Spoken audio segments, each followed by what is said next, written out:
Hello जय हिंद साथियों, कैसे हैं आप सभी लोग। उम्मीद है अच्छे होंगे। तो आज की वीडियो आप सभी लोगों के लिए बहुत इंपॉर्टेंट है कि भाई साहब यूपी पुलिस कांस्टेबल की जितने भी सरकारी कर्मचारी हैं उनकी सभी लोगों की 1 जनवरी 2026 से सैलरी बढ़ने वाली है। तो बात करते हैं कितनी सैलरी बढ़ने वाली है और कब से आप लोगों को मिलेगी। आप सभी लोग इसका इंतजार भी कर रहे थे, तो आप सभी लोगों के लिए खुशखबरी है। जो भी हमारे पुलिसकर्मी भाई XYZ जो भी क्या नाम, चाहे केंद्रीय हो चाहे राज्य कर्मचारी हो, उन सभी लोगों के लिए खुशखबरी है कि आपकी सैलरी कितनी बढ़ने वाली, क्या रहेगा फिटमेंट फैक्टर, क्योंकि 1 जनवरी 2026 से ये लागू होने वाला है आप लोगों का 8 पे कमीशन। तो बात करते हैं कितनी बढ़ेगी आप लोगों की सैलरी। तो मैं आप लोगों को दिखा देता हूं। सबसे पहले ये फिटमेंट फैक्टर जो रहने वाला आप लोगों की सैलरी बढ़ने वाली है उस पर बात करते हैं कि कितनी किसकी बढ़ेगी सैलरी। देखो, lower division clerk constable skill public service, ठीक है। तो कांस्टेबल की देखो कितनी बढ़ने वाली है। आप लोगों को पता है कि सबसे ग्रुप डी की जो नौकरी होती है उसका अभी बेसिक पे कितना है, 18,000। कितना है मेरे भाई, 18,000 बेसिक पे है, ठीक है।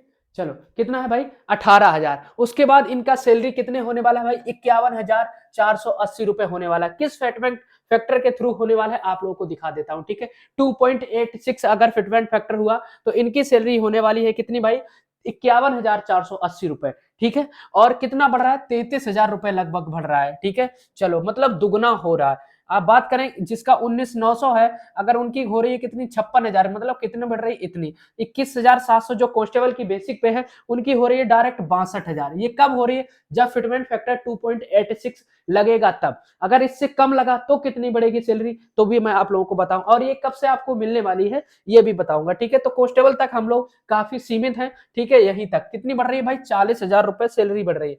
अगर फिटमेंट फैक्टर 2.46 लगा, मतलब अगर कम लगा तो 86 लगा तो कितनी बढ़ने वाली है, ठीक है। अगर मान लो फिटमेंट फैक्टर थोड़ा सा कम लगा तो कितनी मिलने वाली है, देखो जिसकी 18,000 है उसकी कितनी होने वाली है, उसकी कितने होने वाली है भाई, 51,000 होने वाली। जिसकी 19,900 है उसकी 56,000 होने वाली है। जिसकी 21,700 उसकी 62,000 होने वाली है। ये फिटमेंट फैक्टर क्या था, ये वाला फिटमेंट फैक्टर क्या था,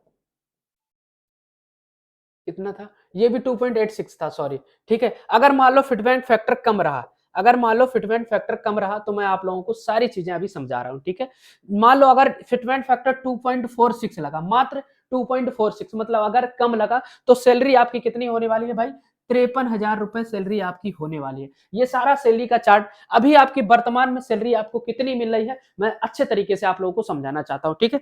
और जो हमारे भाई होमगार्ड हैं उनकी कितनी सैलरी बनने वाली है वो भी इंतजार कर रहा है कि सर हमारी सैलरी बढ़ेगी कि नहीं, तो उनके लिए भी एक अच्छी खबर है। देखो, अभी आपकी बेसिक सैलरी कितनी है भाई, 21,700 आपकी बेसिक सैलरी है, जिसमें आपको डीए मिलता है कितना, 58%, मतलब महंगाई महंगाई भत्ता कितना मिलता है, 58%। तो महंगाई भत्ता कुल कितना हो गया, 12,586 रुपए, मतलब टोटल आपको सैलरी कितनी मिलती है, कितनी मिलती है भाई, 34,282, प्लस इसमें आप लोगों का फूड अलाउंस मिल जाता है, ठीक है। फूड अलाउंस प्लस एचआरए आप लोगों को मिल जाता है, ठीक है। चलो, अब जो आप लोगों की 8 पे कमीशन लगने वाला उसमें आपका एचआरए भी बढ़ेगा, फूड अलाउंस भी बढ़ेगा। ये सारी चीजें बढ़ने वाली, क्योंकि महंगाई इतनी बढ़ रही है, इस वजह से सारी चीजें बढ़ने वाली हैं। तो देखो, अगर आपका अभी 21,700 बेसिक पे है, अगर फिटमेंट फैक्टर आप लोगों का 2.46 मतलब मिनिमम कम लगा, तो आपकी सैलरी डायरेक्ट बेसिक पे हो जाएगा। बेसिक पे आपका पता कितना हो जाएगा, आपका जो बेसिक पे है वो पता कितना हो जाएगा, कितना हो जाएगा मेरे भाई, 53,000, ठीक है, 53,382।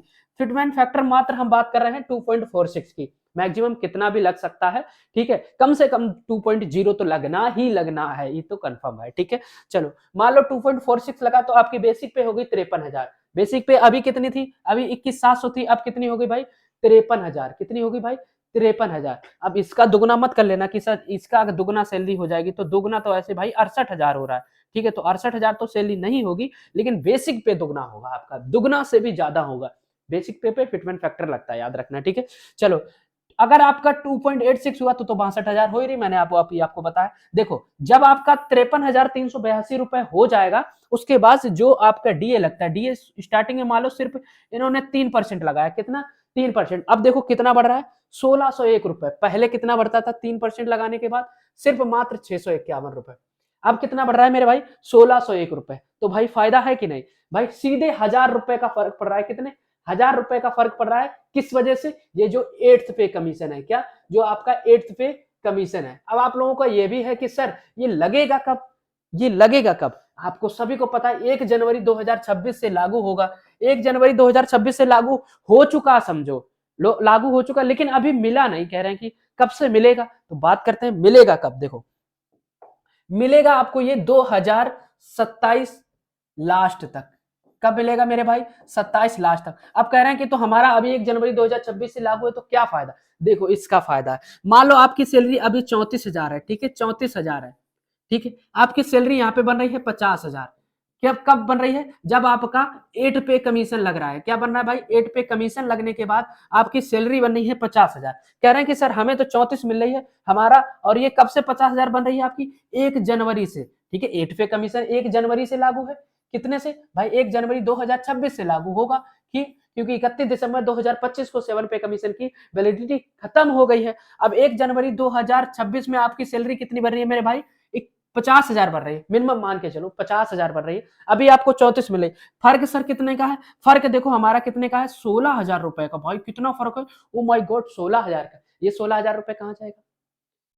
अब मान लो 2027 में लगा तो क्या होने वाला है? 2026 27 लास्ट तक लगे, मान लो 1 साल बाद लगा, तो 1 साल में कितने महीने होते? 12, ठीक है। तो 12 गुणे 16,000 कर लो, 12 गुणे 16,000 कर लो, बताइए कितना हुआ? तो 12 छंग 72 की 2 हासिल लगे 7, 12 एकम 12, 12 7 19, 12 7 19। तो भैया कितना हो गया ये कितना हो गया? जल्दी से बताओ। इकाई, दहाई, सैकड़ा, हजार, 10,000, लाख। 1,92,000 रुपए हमारा डूब गया। नहीं, ये डूबा नहीं, ये एरियर मिलेगा, एक साथ मिल जाएगा आपको। एक साथ जैसे कमीशन लागू होगा, एक साथ मिल जाएगा। या चाहे अब ये 2027 में लागू करें, 2027 में, अगर 12 महीने की बात कर रहा हूं, सिर्फ 12 महीने, मान लो इन्हें 28 तक लगा पाया, 28 तक इन्होंने सारी चीजें कर पाई, तो फायदा क्या? नुकसान तो इन्हीं का है। इनको एक साथ पैसा देना पड़ेगा। 2 साल का पैसा आप 19 दूनी 38, वही 3 लाख, ठीक है। 3 लाख आप लोगों का 84,000 के आसपास होने वाला है, ठीक है, 2 साल का, ठीक है।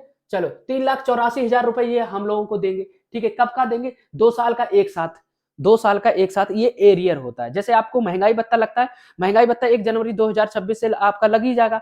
जैसे आप लोगों का जुलाई में महंगाई भत्ता लगता है 3%। सर कह रहे हैं कि हमें जुलाई में तो देते नहीं है, हमको देते हैं लगभग अक्टूबर नवंबर में, तो उसका एरियर आपको मिलता है कि नहीं? एक साथ पैसा मिलता है कि नहीं? उसी तरीके से इसका भी आप लोगों को एरियर मिलने वाला है, ठीक है। अब कहीं ऐसा ना हो कि ना दे एरियर, जबरदस्ती तो नहीं कर सकते, है ना। लेकिन हाँ एरियर मिलेगा, ये अच्छी खबर है कि जितना लेट इनकी मर्जी है, जब तक इनकी क्या नाम 18 महीने बोला गया है। कब? 18 महीने तक इनकी क्या नाम वो चलेगी सारी चीजें। 18 महीने के अंदर इनको लागू करना है। तो 18 महीने इनके हो रहे हैं जून, कब हो रहे हैं भैया मेरे? जून 2027 में हो रहे हैं, ठीक है। कब हो रहे हैं? जून 2027 में हो रहे हैं। तो मान के चलो 27 लास्ट तक ही ये लगा पाएंगे, कुल मिला के 28 मान लो। तो ये पैसा आप लोगों को एक साथ मिल जाएगा, तो ये आपका फायदा ही है, कोई नुकसान तो है नहीं। अभी आपको जो सैलरी मिल रही है वो आपको मिलती रहेगी। अब कह रहे हैं सर होमगार्ड की भी सैलरी, तो भाई महंगाई बढ़ेगी तो होमगार्ड की क्यों नहीं? तो होमगार्ड की भी सैलरी कितनी होने वाली है? होमगार्ड की भी सैलरी कम से कम नहीं तो कितनी हो जाएगी, ठीक है। तो महंगाई के हिसाब से उनकी भी सैलरी 40,000 की, इनका उनका कोई बेसिक पे है नहीं, लेकिन 40,000 प्लस इनकी सैलरी होगी होमगार्ड की, ठीक है। महंगाई जिस हिसाब से, देखो अभी क्या लगता है आपको, सैलरी बढ़ेगी तो महंगा नहीं? पहले क्या हुआ करता था? पहले क्या हुआ करता था? लोगों को 1 साल में 2,000 रुपए सैलरी मिलती थी, और वो घर मकान सब कुछ, और जलेबी 5 रुपए किलो मिला करती थी, ठीक है। चीनी आपको 10 रुपए किलो मिला करती थी। जैसे 2028 में 8 पे कमीशन लागू होगा, आपको ये जो चीनी 40 रुपए में मिल रही, यही आपको 60 में या फिर 50 में मिलेगी। भाई महंगाई आपको पैसे देंगे, लेंगे तो आपसे ही पैसे। भाई जो सरकार पैसे देती है, लेते तो आपसे ही है, टैक्स वगैरह लेती है, ये सब पैसे दे तो आप ही लोग रहे हैं। हम लोगों को जो सैलरी मिल रही है किसानों के द्वारा या फिर जनता द्वारा जो सब मिल तो रही है, वही पैसा अलट पलट के आ रहा है ना। कोई पैसा बाहर से तो आ नहीं रहा है। हाँ छपाई होती है, लेकिन इतनी भी नहीं। पैसा सब इधर उधर ही हो रहा है ना। तो उस हिसाब से ये सारी चीजें होने वाली हैं, ठीक है। तो आपकी सैलरी कितनी बढ़ेगी, तो आप सभी लोग समझ गए होंगे। तो भाई अगर 8 पे कमीशन लगा तो आपकी सैलरी इस तरीके से आप लोग को अपना जानना है कि कैसे आपको सैलरी मिलती है, ठीक है। बेसिक पे अभी आपका 21,700 है, 58% डीए लगा के आपका 12,000 बढ़ रहा था, 34,000 हो रही थी। और यहाँ पे 21,700 का 2.46 फिटमेंट फैक्टर किया तो 53,382 हो गई, ठीक है। 21,000 अगर 700 का 2.86 किया तो आपकी 62,000 हो गई। इस तरीके से आपकी सैलरी बढ़ने की पूरी उम्मीद है, ठीक है। इसमें एचआरए वगैरह अभी आपको 34,000 मिलती है, लेकिन एचआरए और फूड अलाउंस अलग मिलकर लगभग आपको 36,000 सैलरी वर्तमान में मिल रही है, ठीक है। लेकिन उसके बाद 8 पे कमीशन के बाद आपको लगभग 53,000 रुपए सैलरी मिलेगी, प्लस एचआरए मिलेगा, ठीक है। इसमें भी अभी आपका हमने वो नहीं लगाया, तो ये डीए हो गया आपका 1,600 रुपए, ठीक है, अगर 3% बढ़ा है, प्लस आपको एचआरए यहाँ भी मिलेगा और प्लस आपको फूड अलाउंस यहाँ भी मिलेगा। ठीक है, ये सारी चीजें अलग से आपको मिलती रहेंगी। ठीक है, तो सारी चीजें आप लोगों को समझ में आई। वीडियो कैसी लगी जरूर बताना। चैनल पे नए हो तो चैनल को सब्सक्राइब कर लेना। बाकी ऐसी वीडियो आप लोगों को हमारे माध्यम से मिलती रहती है। और भी कोई जानकारी आपको चाहिए तो जरूर हम आपको शेयर करेंगे। जय हिंद, जय भारत। जय हिंद।